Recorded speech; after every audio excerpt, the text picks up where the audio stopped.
Beautiful oak tree. We already got a problem. This tree wasn't planted that long ago, and when I walked up to it, I saw that mulch and dirt was buried up to here. So I do what I usually do, and that's while the guys are cleaning up, getting set up or whatever, I come through and start to unbury this thing and try to find out what's going on. Well, what's going on is a couple things. Number one, the first lateral root is about 9 inches down from where the tree was planted. So above grade. So this looked like the flare to somebody, and they planted it about 1 inch or 2 above grade, which is the right thing to do. But this isn't the flare. The flare is farther down here. First lateral roots are down here, and you can see all these roots that were up here.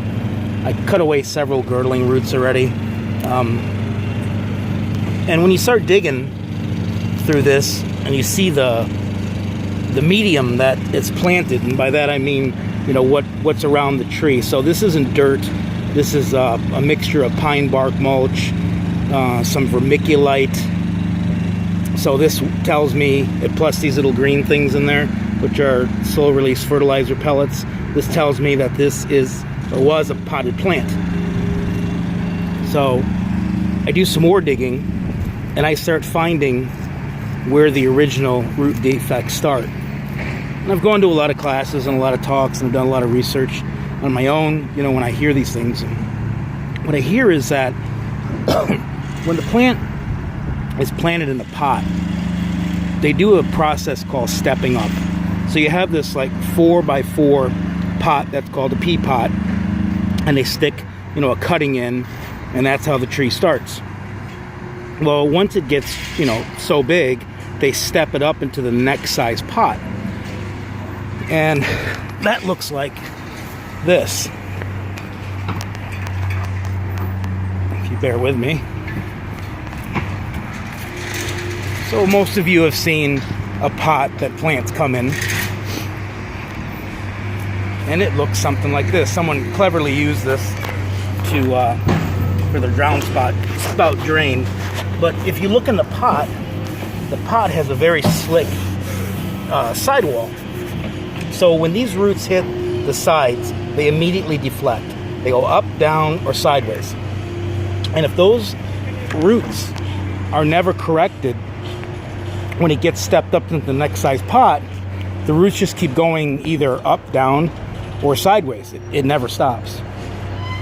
So each next level of the potting process, the root defects just get worse and worse. And then at some point, the tree never roots properly, and it's not stable. But, I mean, beyond that, you have a beautiful oak tree that's going to get enormous that was planted only a few feet away from a driveway. And this is why this is so important. Right tree, right place, right species, all that kind of stuff. It's so close to the driveway that if you think about it, in probably 30 years, someone's going to cut the tree down, because it's either going to impact the driveway, or it'll never be pruned properly, and people will think it's going to hit the corner of the garage, or they're not going to be able to get their car or SUV underneath it, or it's going to provide too much shade, or a whole list of reasons. So really got to think about what we're planting before we plant them. And you really got to inspect the tree for root defects, proper flare location, proper depth. And you can just keep going, and you can just keep finding these root defects going around and around and around. So what do you do in a situation like this? Well, one, you educate the client. Two, you educate yourself. And really what needs to happen here is a root collar excavation.